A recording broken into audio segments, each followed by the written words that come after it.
We've heard a lot of wonderful words today, and first of all, I must thank Karen and Kevin for opening up their house. I don't think there are enough words to thank them on this special occasion for mothers.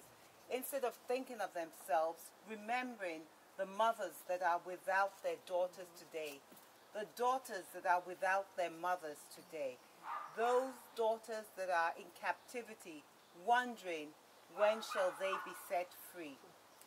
Now, men often wonder when we ladies go into the restroom what we're doing, why we take so long. I will tell you, this event is an outcome of a restroom visit. We were at a function a couple of days ago, and Karen came into the restroom, and there were a group of us ladies in there. We started to talk about the abduction of the girls and what are we doing? What can we do? And Karen said, we've got to put something together. We've got to keep the pressure going. And we stayed in the restroom and we formulated that this is not going to just go by like that. We are going to act. Action is what is needed.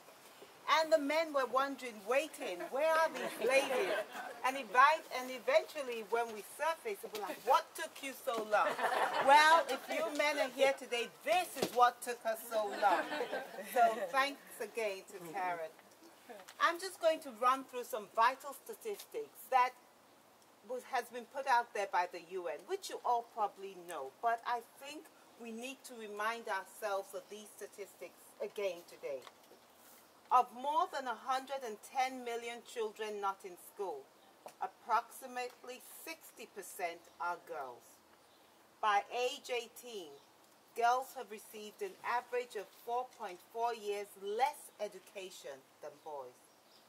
Worldwide, of more than 130 million primary school age children not enrolled in school, nearly 60% are girls. In some countries in sub-Saharan Africa, adolescent girls have HIV rates up to 5 times higher than boys. Pregnancies and childbirth-related health problems take the lives of nearly 146,000 teenage girls each year. In sub-Saharan Africa, a woman faces a 1 in 13 chance of dying in childbirth.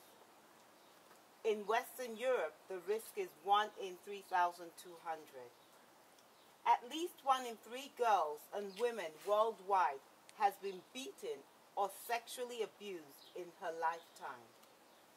An estimated 450 million adult women in developing countries are stunted, a direct result of malnutrition in early life. 2 million girls and women are subjected to female genital mutilation every year. That is the life of a woman.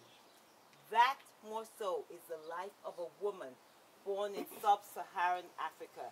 It is a tough life. When a mother gives birth to a boy in Africa, she rejoices greatly. She feels proud because she knows that boy has it made.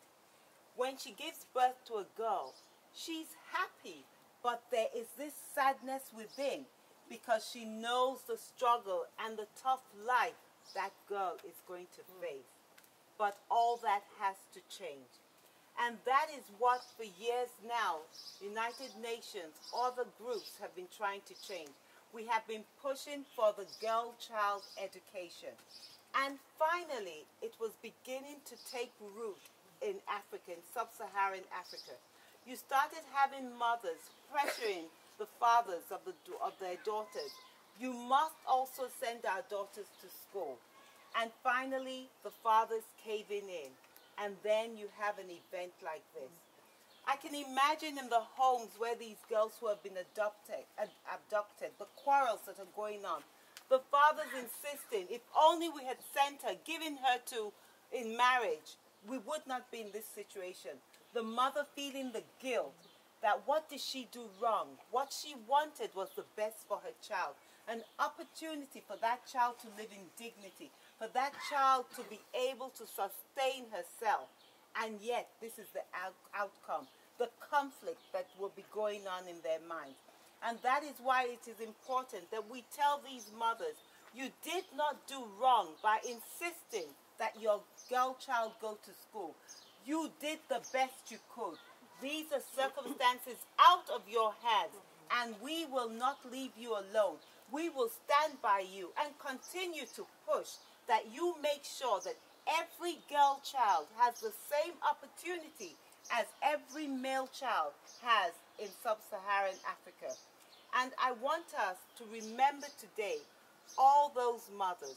I want us today to remember all those daughters and to see it beyond these abducted girls, but to see the bigger picture of gender issues in sub-Saharan Africa. And it's not just in their interest, it is also in our interest here in the world.